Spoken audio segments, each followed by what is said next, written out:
This is day 3 of 14 days to an abundant mindset. I will be going through all 14 days eventually in time, so you can follow along with your own copy. And if you don't have a copy, that's okay.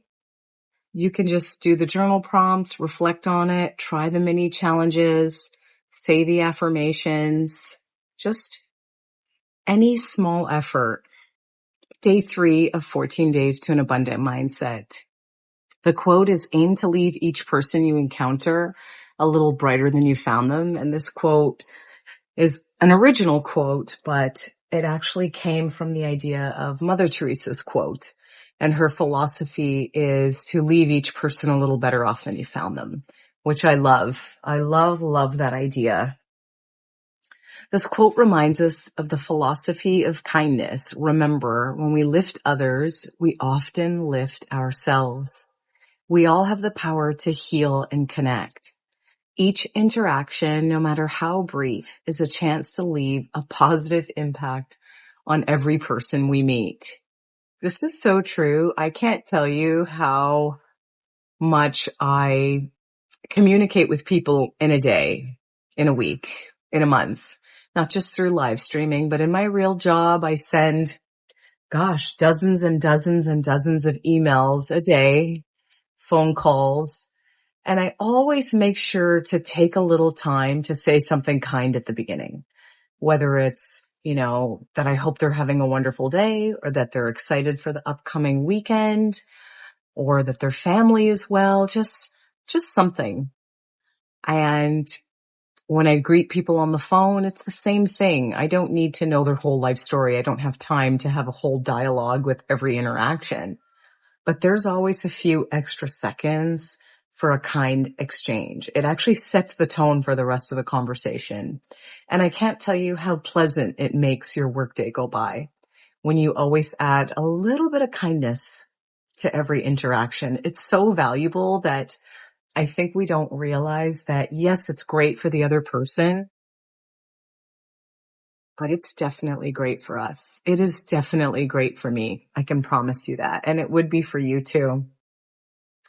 So some of the things to try that you want to step out of your comfort zone, you could try all of them. You could try one of them. Give a sincere compliment. That color looks incredible on you. Smile first and greet people warmly. Strangers, cashiers, delivery drivers, neighbors. Send a thoughtful text message or an email that says, I appreciate you. Be intentional and only speak words that are uplifting. If you catch yourself ready to complain or ready to comment about how someone's driving or what they're wearing or what they look like today, don't. It's not necessary. If our words have power, and they do, would we be more careful with them? Would we be more selective with the things that we say? Call someone you appreciate and tell them why they're important to you. Give someone the benefit of the doubt. Some of the affirmations for day 3 is, I joyfully uplift and empower others. I joyfully uplift and empower others. I am aligned with the energy of wealth and success. I am aligned with the energy of wealth and success. I am a source of peace and light for others. I am a source of peace and light for others. I am proud of who I'm becoming. I am proud of who I'm becoming. Now, the journal prompts, again, you can do all of them, one of them. Who in my life uplifts me? What qualities do they embody that I can learn from? What positive qualities do I have that I can strengthen? What small, kind, or positive habit do I want to practice more, and why? How do I want people to feel after spending time with me? That's such an important one. How do you want people to feel after spending time with you? I've been in the presence of people that almost like to be feared, or almost like to have this sort of power over others where they know that they're intimidating or that other people won't speak up in fear.